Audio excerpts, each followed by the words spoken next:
আসসালামু আলাইকুম। সবাইকে স্বাগত জানাচ্ছি আমার দেশ টপ নিউজে।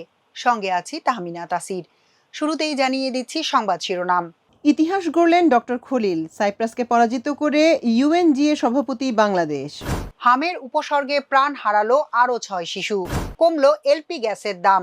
সীমান্তে বিজিবি অ্যালার্ট আছে, পুশিনের বিপক্ষে সরকার, বললেন স্বরাষ্ট্রমন্ত্রী। এবার বিস্তারিত। ৪০ বছর পর আবারও ইতিহাস গড়ল বাংলাদেশ। সাইপ্রাসকে পরাজিত করে জাতিসংঘ সাধারণ পরিষদের ৮১তম অধিবেশনে সভাপতি পদে নির্বাচনে জয়লাভ করেছে বাংলাদেশ।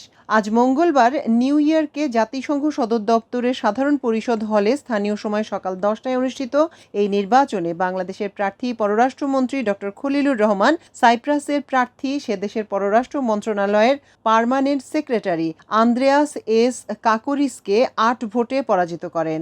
এই নির্বাচনে জাতিসংঘের ১৯০টি সদস্য দেশ ভোট দেয়। এর মধ্যে বাংলাদেশের পক্ষে ৯৯টি দেশ এবং সাইপ্রাসের পক্ষে ৯১টি দেশ ভোট দিয়েছে।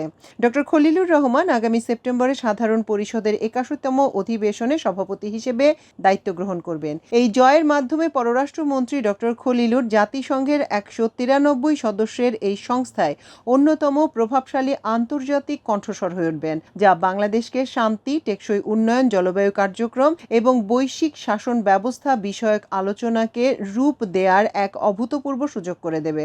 পররাষ্ট্রমন্ত্রী ডক্টর খলিলুর রহমান প্রতিশ্রুতি দিয়েছেন, তিনি একজন পূর্ণকালীন সভাপতি হিসেবে দায়িত্ব পালন করবেন এবং সবার জন্য সভাপতি হিসেবে কাজ করবেন। এর মাধ্যমে তিনি জাতিসংঘে তার ভূমিকা এবং জাতিসংঘের এই গুরুত্বপূর্ণ পদের প্রতি তার অঙ্গীকারকে তুলে ধরেন।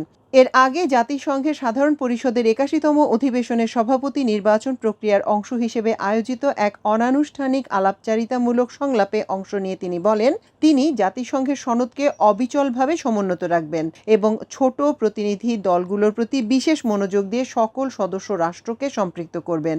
তিনি বলেন, আমি প্রথম দিন থেকেই আপনাদের সভাপতি হিসেবে দায়িত্ব পালনে সক্ষম, ইচ্ছুক এবং প্রস্তুত।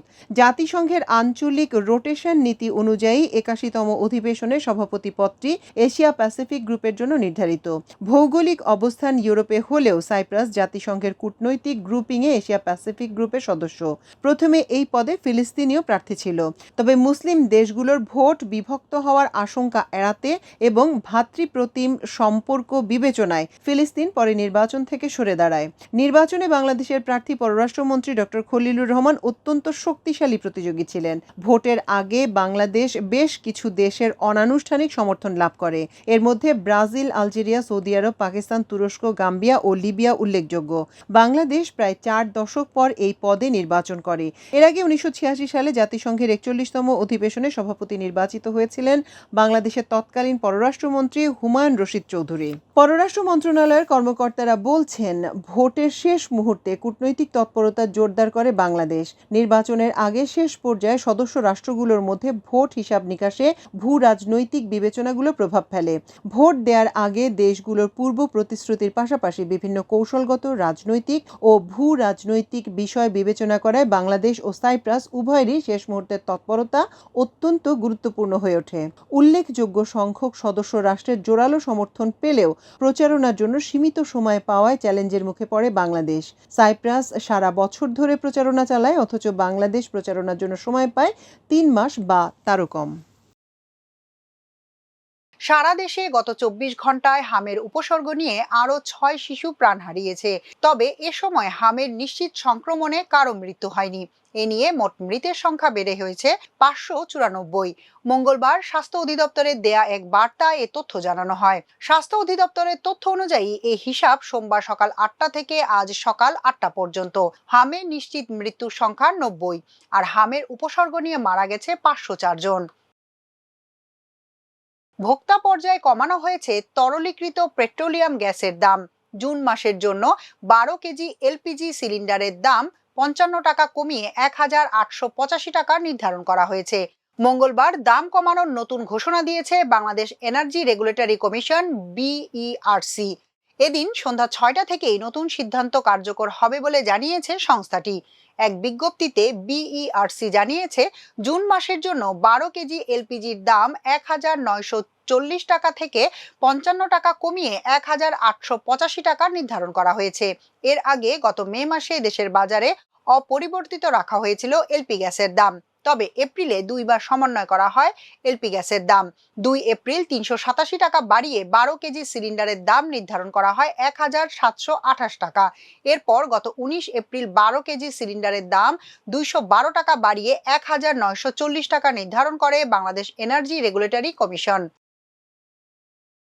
সীমান্তে আমাদের বিজিবি অ্যালার্ট আছে জানিয়ে স্বরাষ্ট্রমন্ত্রী সালাউদ্দিন আহমদ বলেছেন, সরকার যে কোনো রকমের ইল্লিগাল পুশ ইন বা পুশ ব্যাক এগুলোর বিপক্ষে।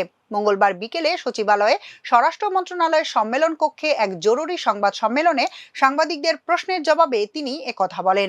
ভারতের পশ্চিমবঙ্গে নতুন বিজেপি সরকার আসার পরে দেখা যাচ্ছে সীমান্ত এলাকায় বিপুল সংখ্যক বাংলাদেশিকে আটক করে বর্ডারেই রাখা হচ্ছে এবং তাদের পুশ ইন করা হবে। সাংবাদিকদের এমন প্রশ্নের জবাবে স্বরাষ্ট্রমন্ত্রী বলেন, আমরাও এগুলো শুনতে পাচ্ছি। বর্ডারে আমাদের বিজিবি অ্যালার্ট আছে, আমরা অবৈধ পুশিনের বিরুদ্ধে। তিনি বলেন, যদি বাংলাদেশের কোনো সিটিজেন কোনো কারণেই হোক সেই দেশে যেয়ে থাকে, তাদের যদি ন্যাশনাল আইডেন্টিফিকেশন ভেরিফিকেশন করা হয়, ভারতের কেন্দ্রীয় সরকারের তরফ থেকে সেরকম কোনো তালিকা আমাদের পররাষ্ট্র মন্ত্রণালয় প্রেরণ করে, তবে সেটা আইনানুগ রিপেক্টেশন প্রসেসটা ফলো করা হবে। সেরকম কোনো বিষয় আমাদের কাছে এখনো পর্যন্ত পেন্ডিং নেই বলে জানান মন্ত্রী। তিনি আরো বলেন, যদি অতীতে পেন্ডিং থাকে সেটা অবশ্যই সেভাবে লিগ্যালি অ্যাড্রেস করা হবে। জঙ্গল সলিমপুরের বিষয়ে জানতে চাইলে মন্ত্রী বলেন, আমরা আমাদের পরিকল্পনাটা এখনো ফাঁস করতে চাচ্ছি না, কারণ এগুলো তথ্য ফাঁস হয়ে গেলে পরে আমাদের এ সমস্ত রেস্কিউ অভিযানে একটু অসুবিধা হয় এবং অপারেশন অসুবিধা হয়। এখনকার মতো এ পর্যন্তই। সবাই ভালো থাকুন, সুস্থ থাকুন, থাকুন আমার দেশের সঙ্গে। চ্যানেলটি ভালো লাগলে সাবস্ক্রাইব করুন। আল্লাহ হাফেজ।